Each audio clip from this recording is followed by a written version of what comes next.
¿Qué tal, amigas y amigos de Lo que faltaba? Bueno, faltaba yo también. Vamos a comenzar hoy, no, seguir con esto, hablando, conversando, tomando unos mates sobre la historia de la música popular uruguaya. El otro día quedamos con los cantores y las cantoras de Canelones. Sí, cuando comenzó todo esto era más difícil encontrar cantoras, que incluso había, por supuesto, ¿no?, que actuaban en algunos lugares, pero era un poco mal visto que la mujer estuviese cantando en lugares públicos y todo eso.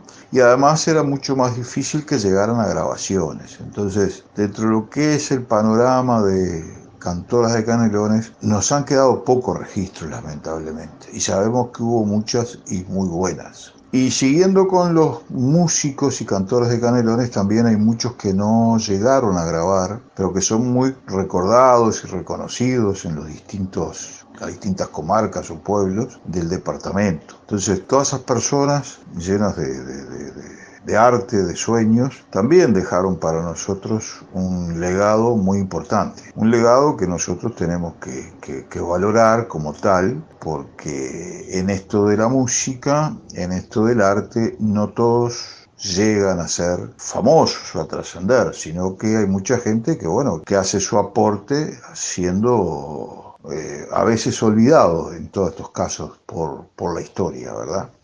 Quedan algunos recuerdos que son familiares, algunos recuerdos de amigos, algunos recuerdos de reuniones. Y eso es lo más interesante, porque las canciones de ahí vuelan a otros lugares y después se convierten algunas de ellas en canciones muy reconocidas, lo que se llama vulgarmente populares. Y por supuesto que al conversar con ustedes tienen todos sus aportes, ¿no?, de la música que los ha conmovido, que les ha gustado, aquellas que no han recibido con la misma satisfacción que otros, y que todos además después tenemos aquellos que nos gustan más que otros, o aquellas que nos gustan más lo que cantan, los repertorios que tienen. Entonces, es todo muy variado, a veces se hace complejo hablar de la historia de la música, pero esto también tiene que ver mucho con la historia del mundo, la historia del país. No los acontecimientos musicales se dan por generación espontánea, se dan porque tienen también una consecuencia a una causa de lo que está pasando muchas veces en los momentos esos.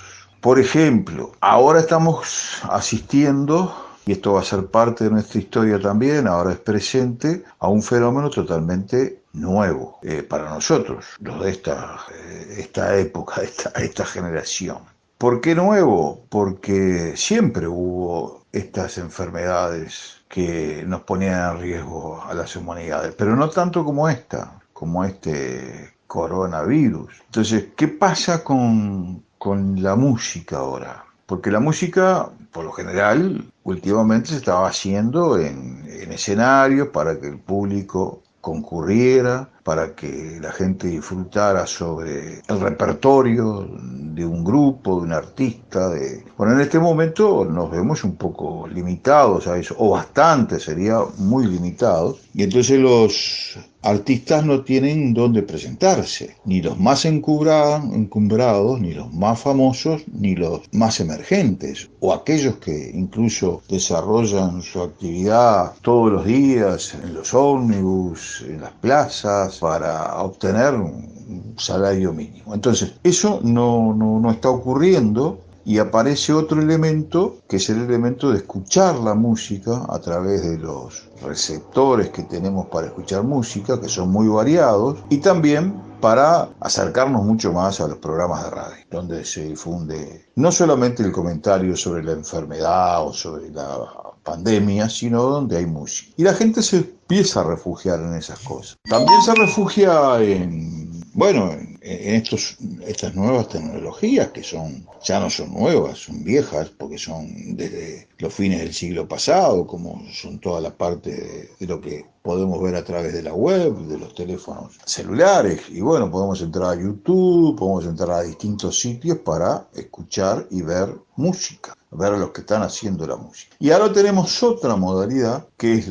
que muchos músicos y músicas uruguayas, cantores y cantoras, se están presentando a través de los sitios de Facebook, los sitios de aplicaciones, y están dando sus conciertos así. O sea que esto también es parte de nuestra historia, va a ser parte de nuestra historia musical. Y acá vamos a encontrar también a muchos cantores y cantoras de distintos géneros, ¿no? Pero seguro, algunos tienen que elaborar más aquello de cómo se va a filmar, de cómo va a salir el contenido de la canción. Todo esto está dentro de lo que es la historia de nuestra música. Ustedes se imaginen cómo ha progresado la humanidad. Y esto pasa porque hasta las canciones van a cambiar el texto. Muchas canciones ya empiezan a hablar de lo que está sucediendo ahora, de lo que está sucediendo con esta pandemia mundial. Ya hay canciones que van a estar dedicadas a esto, sus textos, su música. Y bueno, y eso es lo importante de ver que la historia de la música está dentro de un contexto histórico. Por eso se llama la historia de la música. Entonces, siempre todos los temas musicales, si nosotros los buscamos, tenemos que ubicarlo a ver en qué época salieron. Algunos quedaron ahí y nadie más se acuerda de ellos, pero otros se transformaron en temas íconos de la música. No solamente en el género de nuestra música, sino en el género de música mundial. Ustedes imaginen que algunas canciones de Beatles, por allá por la década del 60, se han convertido en himnos. Y bueno, y no solamente por la calidad artística de esas canciones, sino también por a qué se refieren y a qué se referían en esa época. Algunas canciones, por ejemplo, nuestras, que todavía la gente las está cantando. Y sí, son de la década del 60, pero... Y también tenían toda una historia, un contexto histórico, social, económico y político que pasaba en esa época, y sin embargo quedaron consagradas como canciones para siempre. Bueno, amigas, amigos, yo creo que al no tener el interlocutor válido hoy, al estar grabando para ustedes esto con mucha satisfacción, creo que por acá lo dejo y recuerden que seguimos con el tema del libro de folclore duro, ¿no? Que ustedes